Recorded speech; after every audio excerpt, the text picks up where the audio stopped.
in our coronavirus lecture series that we're going to bring to you as long as this coronavirus epidemic is happening, because majority of the people of the world are blocked or told to stay back home. And in the process of staying at home, you have to devise a means to spend your time. Are you spending your time watching TV? Are you spending your time walking online? Or will you be spending your time relaxing and sleeping? The choice is yours. But I have decided to use my time to bring in something that you might need,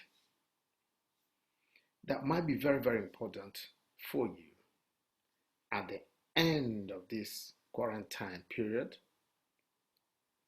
So today I want to talk about the 3 C's to a successful life. Those things you need to do to become successful. Please do not misunderstand my definition of success. Success is not having large quantities of money, although it does play a role. Success for me is knowing or having the knowledge to mobilize all the efforts, all the knowledge, everything that you have in terms of talent, energy, to get what you want.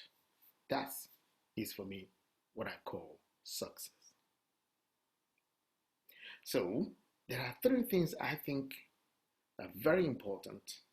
If you have them, if you learn the tricks, if you understand what they are, would help you a long way to attaining that successful life I've been talking about.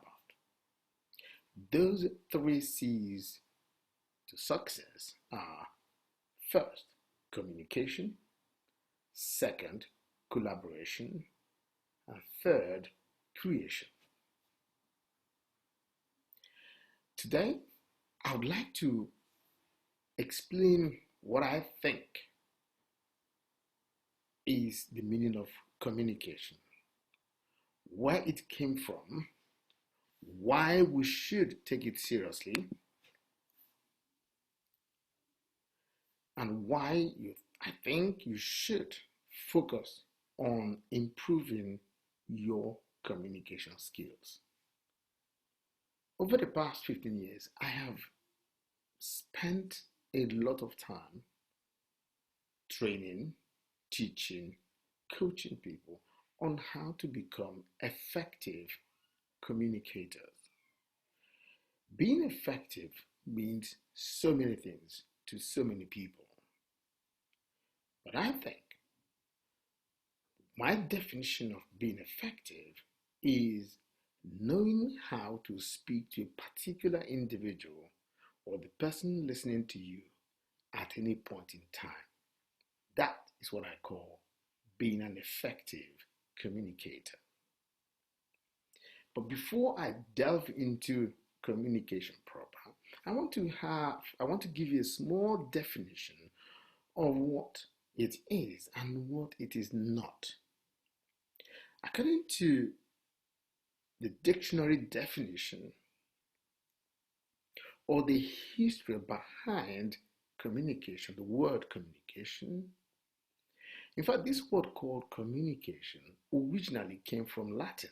It's a Latin word called communis, and then it evolved to communicare. And this word communicare, these 2 words, communis and communicare, are originally Latin words. And then it evolved into French. Do not forget, 60% of words in French came from Latin. And so the French picked this word called it communication. So communis, communicare, and then communis. And then the English people picked it up and called it communication. So these are the evolutions of this word called communication. So, communis, communicare, and then communication in French. And then in English, say communication. So, what is the definition of this word? So, according to the same dictionary definition of the word, is to share. So, the first meaning of communication is the ability to share information, share knowledge, share emotion, share everything that you have with people. To divide out, that's another word, another definition, and to communicate, to impact something to other people, to inform people about a particular thing, to join, okay, and then to unite and participate in. So you see, the word communication revolves around people. Join, share, impact, inform, participate in. See, such a big chunk of word, a word that encompasses so many things to so many people. So it is first to share and to make something common to people. And that's why it said that people who cannot communicate cannot share. And if you cannot share, you cannot get certain things in life. Understand?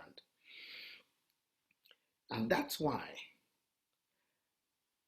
from the moment I discovered that those who don't have that capacity to share, or who do not have the skills to share, or those who have not developed the ability to share, to inform, to impact, really do find things more difficult, because before anybody does anything for you, you have to demand.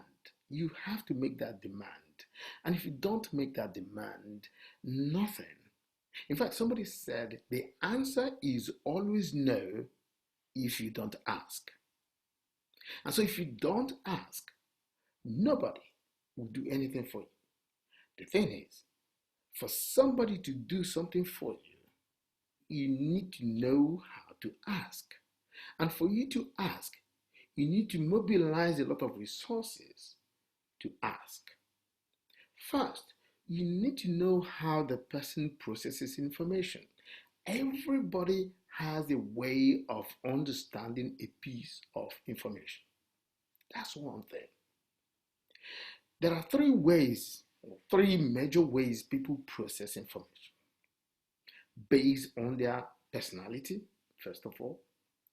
So there are visual people, those who like to see things before they understand it. Those who want to hear before they understand it, and those who want to do before they grab the picture. So if, for example, you are speaking to a visual learner, somebody who needs to see something, so if you are speaking to that person, you have to learn how to adapt your language and speak in pictures. For example, if you want to get information, if you want to pass information across to somebody who's a visual learner, somebody who likes to see before he understands, if you tell me I saw a tall man today, and I'm a visual learner, I wouldn't grab it. But if you do, I saw a tall man today, and you give him the height, or make your hand like this to show him exactly how tall or how short the person is, the person would understand you much better than if you just say, I saw a tall man.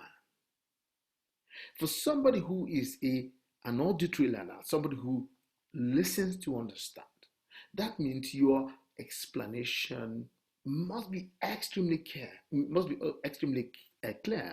to him. If you don't explain things clearly, he wouldn't understand you. If you keep on describing things with your hands, no, he needs clear, articulated words for him to pick up your story. And then for kinesthetic learners, those who like to do things with their hands, then you need to say things in a practical way. If you say, let us go and do something, you need to tell me how you want to do it. How, from A, B, C, D of the process. These are the things he wants to know. See why communication is a bit difficult for some people? A lot of people think that going to school will give them that elusive job that they're looking for. That's half the truth. Because by the time you finish your school, I tell you, you are going to face yet another big chunk of problem. And that problem is your ability to tell the world who you are and what you can bring to the table.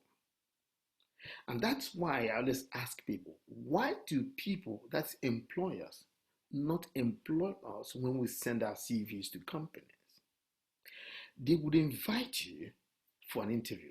Why do employers bring in people for job interviews? Why?